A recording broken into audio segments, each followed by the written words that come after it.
इमरान खान के आसिफ अली जरदारी पर इल्जामात। आसिफ जरदारी ने इमरान खान को लीगल नोटिस भिजवा दिया। इमरान खान ने 27 जनवरी को वीडियो लिंक के जरिए खिताब किया। लीगल नोटिस में कहा गया इमरान खान की जानिब से बेबुनियाद इल्जामात लगाए गए। इमरान खान अपने बयान पर गैर मशरूत माफी मांगे। नोटिस में मुतालबा किया गया है, माफी ना मांगी गई तो आसिफ जरदारी कानूनी कार्रवाई का हक रखते हैं। माफी ना मांगी गई तो 10 अरब रुपए हर्जाने का केस करूंगा।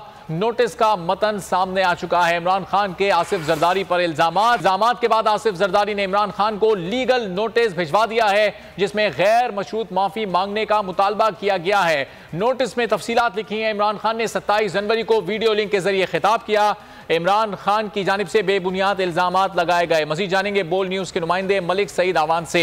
मलिक सईद, बताइएगा इस नोटिस में क्या तफसीलात दर्ज हैं? जी बिल्कुल, सदर आसिफ जरदारी ने अपने ऊपर इल्जाम लगाने पर इमरान खान के खिलाफ जो है वो लीगल नोटिस भिजवा दिया है। लीगल नोटिस में कहा गया है कि इमरान खान ने 27 जनवरी को वीडियो लिंक के जरिए खिताब किया, जिसको तमाम मीडिया ने दिखाया और उस में ये कहना था कि इमरान खान ने अपने खिताब के दौरान जो है आसिफ अली जरदारी पर बेबुनियाद इल्जामात लगाए।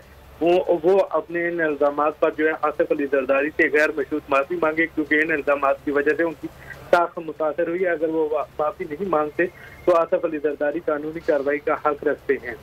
उनका ये नोटिस में ये भी कहा गया कि अगर माफी ना मांगी गई तो 10 अरब रुपए हर्जाने का केस कर दिया जाएगा। जी ठीक है मलिक सईद, बहुत शुक्रिया। इस बारे में आपसे मजीद भी जानते रहेंगे। आसिफ जरदारी पर इमरान खान लगाए थे और अब आसिफ अली जरदारी ने जवाब में लीगल नोटिस भिजवा दिया है। माफी मांगने का मुतालबा किया गया और ये गैर मशरूत माफी होनी चाहिए। अगर माफी नहीं मांगी गई तो 10 अरब रुपए हर्जाने का दावा भी किया जा सकता है और कानूनी कार्रवाई आसिफ जरदारी कर सकते हैं। अपने बयान पर गैर मशरूत माफी इमरान खान मांगे। आसिफ जरदारी ने लीगल नोटिस इमरान खान को भेज दिया है।